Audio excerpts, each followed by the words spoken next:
Welcome to citizens pulse. నేను మీ రాజేష్.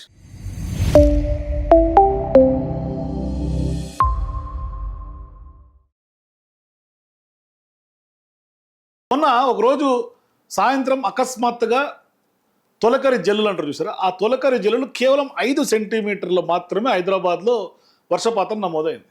ఆ వర్షపాతానికి హైదరాబాద్ నగరం ఒక్కసారిగా ఉక్కిరిబిక్కిరైంది. కార్లన్నీ పడవల్లాగా కొట్టుకుపోయినాయి. మరోవైపు పెద్ద ఎత్తున బండ్లన్నీ ఈదినాయి. లాస్ట్కి ఇళ్ళకు పోవాలంటే ఈదుకుంటూ పోవాల్సినటువంటి పరిస్థితి. లేదంటే ఇవాళ ఎక్కడ వాహనాలు అక్కడ వదిలేసి పబ్లిక్ ట్రాన్స్పోర్ట్, మెట్రో ట్రాన్స్పోర్ట్లో కొన్ని వేల మంది పడిగాపులు కాసి ఇళ్ళకు చేరుకోవాల్సినటువంటి పరిస్థితి.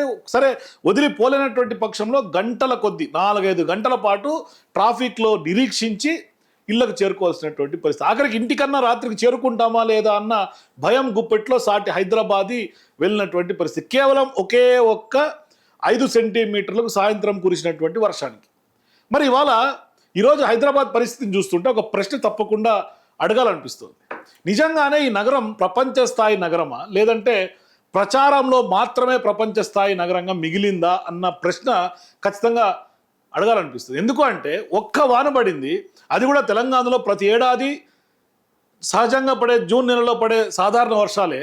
కానీ ఆ ఒక్క వానకి హైదరాబాద్ మళ్ళీ పూర్తి స్థాయిలో మునిగిపోయినటువంటి పరిస్థితి. కాలనీలు మునుకకు గురైనాయి, రోడ్లు సముద్రాలు తలపించినాయి, పెద్ద ఎత్తున చెరువుల్లాగా కుంటల్లాగా మారిపోయాయి రోడ్లన్నీ కూడా.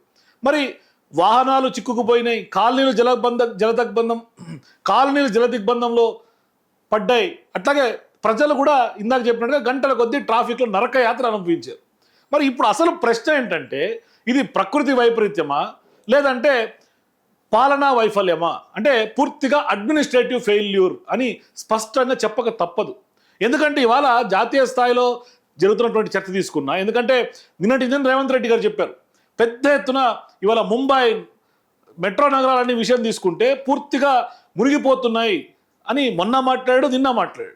సీన్ కట్ చేస్తే ఇవాళ ప్రధానంగా వచ్చినటువంటి వార్తలు చూస్తూ ఉంటే, ఆ యొక్క వార్తా కథనాలు చూసినా, మరి నిజంగా వర్షాకాలం వస్తోంది అంటే ప్రిపేర్డ్నెస్ గత ప్రభుత్వాలు పాటించినాయి. మరి ఈ ప్రభుత్వాల్లో ప్రిపేర్డ్నెస్ అంటే వర్షాకాలం రాబోతోంది అనగానే పూర్తిగా ఫెయిల్యూర్ కనిపించింది. ఆ ప్రిపేర్డ్నెస్ ఎక్కడా లేదు. మరి రైతుల విషయంలో కూడా సేమ్ అదే పరిస్థితి కదా. అంటే యాసంగి పంట అనగానే దానికి సంబంధించినటువంటి యూరియా కొరత అందుకే వచ్చింది, ప్రిపేర్డ్నెస్ లేకపోవటమే యూరియా కొరత వచ్చింది. మరి అట్లాగే తీసుకుంటే ఇక్కడ కూడా జిహెచ్ఎంసీకి సంబంధించినటువంటి అధికారులు గతంలో ఎప్పుడైనా వర్షాకాలం వస్తుంది అంటే నాలాల్లో పుడికి తీయటం కానీ, లేకుంటే ఎమర్జెన్సీ టీమ్స్ని రెడీ చేసుకోవటం కానీ, ఎక్కడెక్కడ ప్రాంతాల్లో మునకకు గురయ్యే అవకాశం ఉందని అట్లాంటి జోన్స్ గుర్తించడం కానీ, ఇవన్నీ కూడా ఉంటాయి. కానీ ఇటువంటి అంశాలపైన కేవలం సమీక్షలు నిర్వహిస్తున్నారు ప్రస్తుతం ఉన్నటువంటి అధికారులు. మరోవైపు కోఆర్డినేషన్ గ్యాప్స్, ఒకటి ఎప్పుడైతే జిహెచ్ఎంసీ కాకుండా హైడ్రాకి ఈ ఎమర్జెన్సీ డిజాస్టర్ మేనేజ్మెంట్ అప్పచెప్పారో అప్పటి నుంచి జిహెచ్ఎంసీ పూర్తిగా అంటే వాళ్ళ మధ్య కోఆర్డినేషన్ కొరవడింది. అంటే జిహెచ్ఎంసీ చూస్తున్న హైడ్రా చూస్తున్న జిహెచ్ఎంసీ, ఒకరి మీద వేసుకోవటం, గాలికి వదిలేయటం. దాదాపుగా 200 కోట్ల రూపాయలతో ప్రత్యేక పనులు చేపట్టేందుకు కూడా నిధులు కూడా విడుదల చేసినట్టుగా వార్తలు వస్తున్నాయి. అయితే ప్రజలు అడుగుతున్నటువంటి ప్రశ్న ఏంటంటే చాలా సింపుల్గా కనిపిస్తుంది. మరి 200 కోట్లు ఎక్కడ ఖర్చు పెట్టారు? ఎందుకంటే రిజల్ట్స్ ఏమీ కనిపించట్లా. పెద్ద ఎత్తున చిన్నపాటి వర్షానికి నగరం స్తంభించిపోతే భారీ వర్షాలు పడితే పరిస్థితి ఏంటి భవిష్యత్తులో అని. మరి ఈ వర్షాకాలాన్ని ఫేస్ చేసే దమ్ము ఈ ప్రభుత్వానికి ఉందా? ఎందుకంటే నాలాలు శుభ్రం చేసినట్లయితే ఖచ్చితంగా నీరు ఎందుకు రోడ్ల మీదకి వస్తుంది? డ్రైనేజ్ వ్యవస్థ మెరుగుపరిచినట్లయితే కాలనీలు ఎందుకు మునకకు గురవుతాయి? మరి ఎమర్జెన్సీ టీమ్స్ సిద్ధంగా ఉంటే ప్రజలు గంటల తరబడి ఎందుకు ఇబ్బందులు పడాల్సినటువంటి అవసరం వస్తుంది? ఇక్కడ మరో కోణం కూడా ఉంది. అంటే గత ప్రభుత్వాలపైన విమర్శలు చేయటం రాజకీయంగా చాలా సులభంగా కనిపించవచ్చు, కానీ కేసీఆర్ హయాంలో జరిగినటువంటి తప్పుల్ని ఎత్తి చూపడం కూడా చాలా సులభమే. కానీ అధికారంలోకి వచ్చి 2.5 ఏళ్ళు కావస్తోంది కదా. మరి ఈ సమయంలో ఇంకా గత ప్రభుత్వ తప్పునే పదే చెప్తే మరి అవే సమాధానం చెప్పడం సరిపోతుందా? లేదంటే కనుక ఇవాళ మేమేం చేస్తున్నామని కాంగ్రెస్ పార్టీ రిలీజ్ కావాల్సినటువంటి అవసరం ఉందా? ఎందుకంటే బాధ్యత అంతా ఇప్పుడు పూర్తిగా కాంగ్రెస్ ప్రభుత్వందే కాబట్టి. హైదరాబాద్లో ప్రతి ఏడాది వర్షాలు పడతాయని తెలియదా? జూన్ నుంచి సెప్టెంబర్ వరకు మాన్సూన్ సీజన్ ఉంటుందనే విషయాన్ని తెలియదు అధికారులకి. మరి ఏ ప్రాంతాలు ముంపుకు గురవుతాయో గతంలో హిస్టరీ అధికారులకు లేదా? నాలాలపైన ఆక్రమణలు ఎన్నున్నాయో తెలియదా? తెలిసి కూడా ముందస్తు చర్యలు తీసుకోకపోతే అది ఎవరి నిర్లక్ష్యం? ఇవాళ పూర్తిగా అధికారుల నిర్లక్ష్యం కదా. హైడ్రా, జిహెచ్ఎంసి, హెచ్ఎండిఏ, హెచ్ఎండబ్ల్యూఎస్ ఇట్లా డిఫరెంట్ శాఖల కోఆర్డినేషన్ కూడా కరువు అవుతోంది కదా. మరి హైదరాబాద్ని గ్లోబల్ సిటీగా తీర్చిదిద్దుతామని ఒకవైపు చెప్పడం, మరోవైపు ఒక్క వానకే నగరం నిలిచిపోవడం మధ్య ఉన్నటువంటి వైరుధ్యాన్ని ప్రజలు గమనిస్తూ ఉన్నారు. ఒకసారి రీసెంట్గా నిన్న ఫ్యూచర్ సిటీకి సంబంధించినటువంటి ఓపెనింగ్లో రేవంత్ రెడ్డి గారు ఏం మాట్లాడారు చూడండి.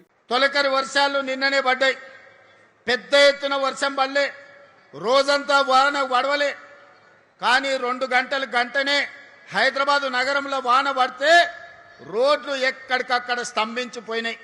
రోడ్ల మీద మొత్తం వర్షపు నీరు వరదలై పారింది. ట్రాఫిక్ అతలాకుతలమైంది. కిలోమీటర్ ప్రయాణానికి 2 నుంచి 4 గంటలు పట్టింది.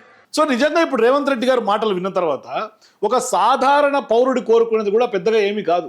వర్షం పడితే తమ పిల్లలు కానీ తాము కానీ సురక్షితంగా ఇంటికి వెళ్ళాలి, స్కూల్ నుంచి ఇంటికి రావాలి, ఆఫీస్కి వెళ్ళినటువంటి ఉద్యోగి గంటల తరబడి ట్రాఫిక్లో చిక్కుకోకూడదు, కాలనీలు లేక నీళ్ళు రాకూడదు. మరి పన్నుల రూపంలో చెల్లిస్తున్నటువంటి సొంత ప్రజల డబ్బు నిజంగా ఆ యొక్క బేసిక్ ఎమ్యూనిటీస్ పైన కూడా ఖర్చు చేయాలి కదా. మరి అటువంటి సందర్భాల్లో ఇక్కడ కనిపిస్తున్నటువంటి దృశ్యాలు చూసినా, ఈ హైటెక్ సిటీ ప్రాంతంలో నీళ్లు మునిగినటువంటి వీడియోలు సోషల్ మీడియాలో చక్కర్లు కొడుతున్నటువంటి వ్యవహారం తీసుకుంటే మరి ఆ దృశ్యాలు మనకి ఏం చెప్తూ ఉన్నాయి, ఆ వీడియోస్ ఏం చెప్తూ ఉన్నాయి? ప్రతి ఏడాది అధికారులు సమీక్షలు చేస్తారు, ప్రతి ఏడాది వార్నింగ్లు ఇస్తారు, ప్రతి ఏడాది ఎమర్జెన్సీ ప్రత్యేక టీములు తిరుగుతాయి, ప్రతి ఏడాది నిధులు కేటాయింపులు ఉంటాయి, కానీ ప్రతి ఏడాది అవే సమస్యలు కూడా ఉంటాయి. ప్రజలైతే ఇబ్బంది పడాల్సిందే. అయితే ఇక్కడ విఫలమవుతున్నది ప్రకృతిని ఎదుర్కొనే వ్యవస్థ, లేదంటే వ్యవస్థను నడుపుతున్నటువంటి పాలకుల? ఇది ప్రధానమైనటువంటి ప్రశ్న. ఇప్పుడు అంటే ప్రభుత్వం ప్రజలకు స్పష్టంగా చెప్పాల్సినటువంటి అవసరం ఉంది. వర్షాకాల సన్నద్ధత కోసం విడుదల చేసినటువంటి 200 కోట్ల రూపాయల వివరాలు ఏమిటి, ఎక్కడ పోతున్నాయి, అవి ఏ పనులకు ఎంత ఖర్చు చేశారు, ఏ నాళాలు శుభ్రం చేశారు, ఏ ముంపు ప్రాంతాల్లో పర్మనెంట్ సొల్యూషన్స్ కోసం మీరు చర్యలు తీసుకున్నారు, ఎటువంటి చర్యలు తీసుకుని ఉంటే మరి ఆ పనుల వల్ల ప్రజలకు ఎలాంటి ప్రయోజనం కలిగింది? ఎందుకంటే ప్రజాస్వామ్యంలో ప్రశ్నించడం ప్రతి పౌరుడి హక్కు. మరి అటువంటి సందర్భాల్లో కొంత ప్రజలకు కూడా కొంత బాధ్యత ఉంటుంది, లేదని చెప్పడానికి లేదు. కానీ హైదరాబాద్ ప్రజలు ఇప్పుడు సమాధానం కోరుతుంది ఏంటంటే ప్రభుత్వం ఇవాళ ఖచ్చితంగా సమాధానం చెప్పాలి. ఒక్క వానతో తేలిపోయింది బండారం అంతా కూడా అని.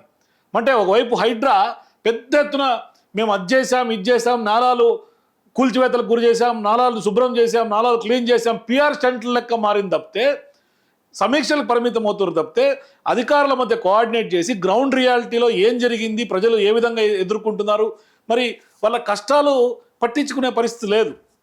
నిజంగా ఆ ప్రిపేర్డ్నెస్ కనుక ఉండుంటే ఇటువంటి పరిస్థితి వచ్చి ఉండదు కాదు మొన్న వర్షానికి. మరి 200 కోట్లతో కూడా ఇటువంటి పరిస్థితి ఉంది, మారలేదు అంటే ఖచ్చితంగా పరిపాలన వైఫల్యమే.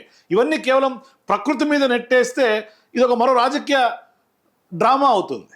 ఇక్కడ మరో కీలకమైనటువంటి అంశం కూడా ఏంటంటే హైడ్రా చెరువుల ఆక్రమణలు తొలగిస్తామని చెప్తున్నారు, నాలాలపై నిర్మాణాలు తొలగిస్తామని చెప్తున్నారు.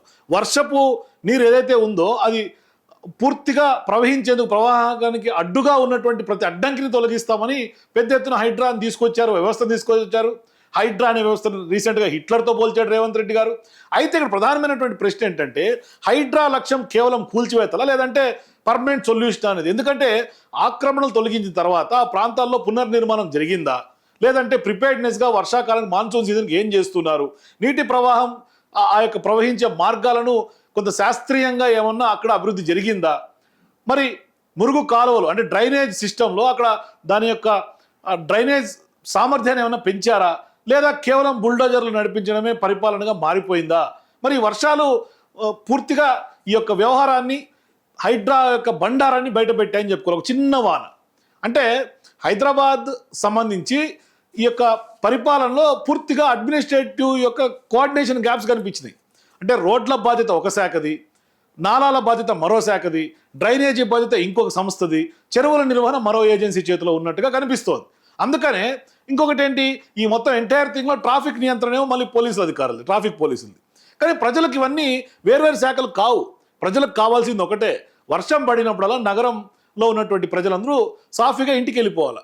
అయితే ఇప్పుడు కనిపిస్తుంది ఏంటంటే జిహెచ్ఎంసి తన పని తను చేసిందని చెప్తోంది, హైడ్రా ఆక్రమణలు తొలగించామని చెప్తోంది, డిజాస్టర్ మేనేజ్మెంట్లో చాలా కీరోలని పిఆర్ స్టంట్లు చేసుకుంటున్నారు, వాటర్ బోర్డు డ్రైనేజ్ వ్యవస్థ పైన వాళ్ళు మా పని మేము చేస్తున్నామని చెప్తున్నారు, ట్రాఫిక్ పోలీసులు ముందస్తు ఏర్పాట్లు చేశాను వాళ్ళు చెప్పుకుంటున్నారు. కానీ ఫలితం ఏంటి? ఫలితం మాత్రం ప్రజల ముందున్నటువంటి ఒకటే సమస్య, రోడ్లపై నీరు, కాలనీల్లో ముంపు, గంటల కొద్ది ట్రాఫిక్. ఇదంతా చూస్తే ఖచ్చితంగా సమస్య నిధుల కొరతలో ఉందా, లేదంటే కనుక సమన్వయ లోపంలో ఉందా అనే ప్రశ్న తలెత్తుతోంది. అంటే ప్రజలకు శాఖలు కనిపించవు, ఫలితాలే కనిపిస్తాయి. కాబట్టి జిహెచ్ఎంసీ, హైడ్రా, హెచ్ఎండిఏ ఎవరైనా కావచ్చు, వర్షం పడినప్పుడు హైదరాబాద్ ఆగిపోతే బాధ్యత మాత్రం ప్రభుత్వందే. కాబట్టి ఖచ్చితంగా భవిష్యత్తులో కోఆర్డినేషన్ గ్యాప్స్ ఇప్పుడు ఎట్లయితే కనిపించినాయో, స్పష్టంగా హైడ్రా చేతులు ఎత్తేసిందో, సో మొత్తంగా మొన్న చిన్నపాటి వాన కురిస్తే మొత్తం వ్యవహారం, ప్రభుత్వంలో ఉన్నటువంటి లోపాలు బండారం బయటపడుతుంటే మీ అప్పటికి కింద కామెంట్స్ చెప్పండి. For more videos please watch citizens pulse.